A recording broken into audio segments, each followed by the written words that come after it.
thank you very much for joining us. I want to start out pretty broad. Why are you running for governor here in the state of Georgia? I'm a battle-tested leader. My family goes back 5 generations in this state. So I know what leadership means to people across the state, and I'm running to fight on behalf of the people of this state. We need to expand Medicaid.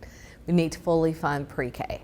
We need to support our small businesses. We need free technical and community college. We need to address the issue of affordability in this state, especially as it relates to housing and rising utility costs. So I'm running the fight on behalf of people of this state. I know the difference leadership has made in my life, and I want to be a difference maker. Fantastic. And I know you mentioned a few of those issues that you do plan to address during your term, but what are some key issues that you really have at the top of your list for addressing if you do win this election? Expanding Medicaid is extremely important. I just left a roundtable with women leaders, many who work in the healthcare professions, sharing stories about the challenges that women are experiencing related to lack of access to healthcare in this state. Also, I want to eliminate state income taxes for our teachers just to help make their lives a little better, a little more affordable, help address the teacher shortage in this state, and the housing issue is a huge issue in this state. So there's so many issues that we are facing. Many, I think, can have immediate impact in terms of solutions. Some may be longer term, but it's going to take the will of leadership to get things done in this state. And with the chaos coming out of Washington, the cuts to our budget across this state, from everything to support for our veterans to education, we got to be able to stand in the gap with solid leadership.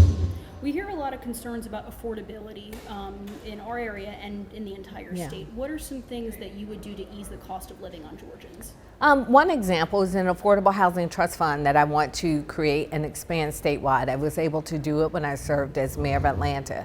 We were able to create a trust fund that helped us to create and or preserve 7,000 affordable housing units. And we're talking about affordable units. We're talking about workforce housing for our postal workers, our teachers, our sanitation workers, people who get up and go to work every day, but shouldn't have to spend more than their salary or their hourly pay on rent or a mortgage.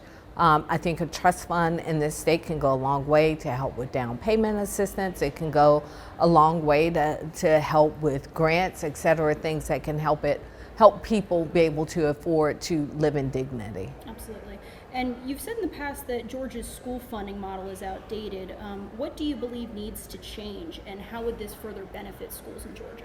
Our state constitution says that the state is supposed to fully fund education in the state, and we've only done it 3 times since 1985, I believe, when this QBE formula was written, our current funding formula. I was in high school in the marching band when that was written. We funded education 3 times fully since then. It's a travesty. We look at states like Mississippi that have been able to make a difference in their literacy rates, going from 49 to number 9 based on funding education, based on going back to basic things like phonics and literacy coaches. You know, I worked for President Biden, and he used to say, show me your budget, I'll show you your priorities. Budgeting for education to fully fund it needs to be done. I also want to put a referendum on the ballot for casino gaming in the state. The state lottery was a game changer for funding education in the state, and I believe putting this referendum on the ballot may give us another funding source. Another big issue that we hear, especially here in central Georgia, are data centers with developers that promise jobs, tax revenue, but then communities, many people don't want to see or hear those near their homes. How should the state go about regulating data centers? I like to put a pause on data centers until we can wrap our arms around on what exactly has been the impact. We don't know fact from fiction. What we know is that there are rising utility costs in this state.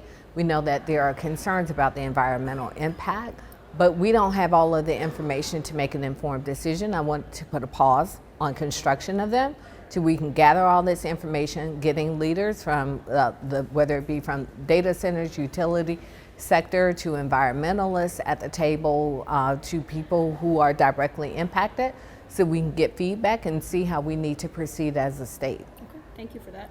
You left your position as mayor midterm for a job with President Joe Biden. I did not. You did not? No, Okay. I left my position as mayor at the end of my term, Okay. not midterm. Okay. I had the opportunity to leave midterm. I was offered an opportunity 3 times to join his cabinet, and I did not go. I completed my Okay. term. So you completed your term as mayor before? Yes, I joining. did. Gotcha. And then what about serving 2 full terms? Is that something that's on the table for you if you were to win this office? It is. Okay. That would be my plan, yes. Okay, awesome. And the Democratic primary, it's obviously quite crowded with potential for a runoff if we head to a runoff here. What do you think sets you apart in the Democratic specter? I'm a battle-tested leader. I dealt under very difficult times, I led under very difficult times, and I was able to deliver not just for the city of Atlanta, but for the state as a whole. Our leadership, my leadership, was tested in ways that benefited all of our communities. So I know what it's like to lead under very tough times and to be able to deliver in the toughest of times, and even in the midst of all the challenges we face. I left the city of Atlanta with 4 years of balanced budget. I've raised our minimum wage for our employees $15 an hour, gave our public safety workers historic pay raises. I mentioned the affordable housing that we were able to create and preserve. These are things that I want to see done statewide. Awesome. Any final message for Central Georgians? Yeah, get out and vote.